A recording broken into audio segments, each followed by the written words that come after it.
Hey guys, welcome to Richard Cabile YouTube channel, and today tuturuan ko kayo kung paano magbayad ng annual income tax gamit ang Gcash natin. So okay guys, bago tayo magsimula, click nyo lang ang subscribe button at ang bell para ma-notify kayo kapag may mga bago akong videos. Okay guys, simulan natin. Ang gawin nyo lang is punta lang kayo sa inyong Gcash application. Then dito sa Gcash application, login nyo lang ang inyong Gcash account. Then kapag nandito na kayo sa inyong Gcash homepage, gawin nyo lang is punta lang kayo sa Pay Bills. Okay, tap nyo lang yung Pay Bills.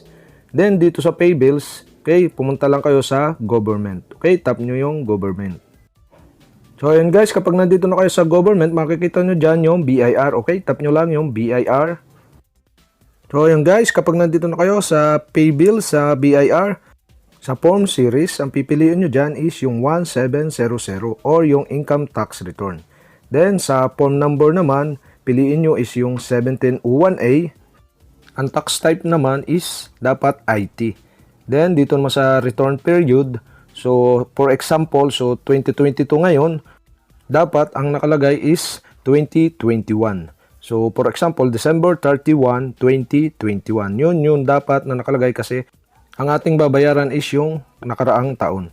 So dito naman tayo sa TIN. So ilagay nyo lang dyan yung TIN number nyo. So, yung siyam lang na number, hindi kasama yung tatlong 0 sa dulo. Then, dito sa branch code naman, so, makikita dyan sa inyong registration na binigay sa inyo nung bago kayo nagpa-register, makikita nyo doon yung branch code. Ang branch code nga pala nung akin is 0000.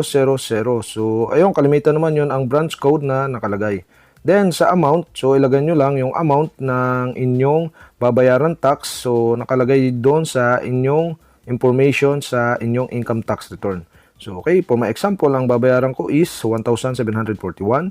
Then, dito naman tayo sa email. So, okay, ilagay nyo lang dyan yung email nyo. So, ayun guys, napaka-importante ng mga details na ilalagay nyo dyan kasi kaya na lang sa email. So, dyan papasok yung mga confirmation na isasend ni BIR. So, ayun, kailangan nating i-print siya, ma-print out para sa ating pruweba na tayo ay nagbayad. So ayun guys, kapag okay na, tap nyo na yung next button sa baba.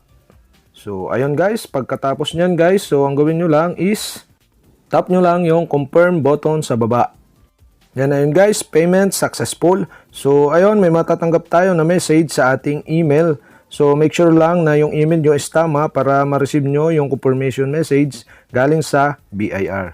So ayun guys, ganun lang kadali magbayad ng annual income tax gamit ang Gcash account. So ayun guys, sa may mga katanungan dyan, mag-comment lang kayo below. At kapag di ko pa kayo subscriber, mag-subscribe lang kayo sa aking YouTube channel. I-click nyo lang ang subscribe button at ang bell para ma-notify kayo kapag may mga bago akong video. So yun lang guys, and salamat sa panonood.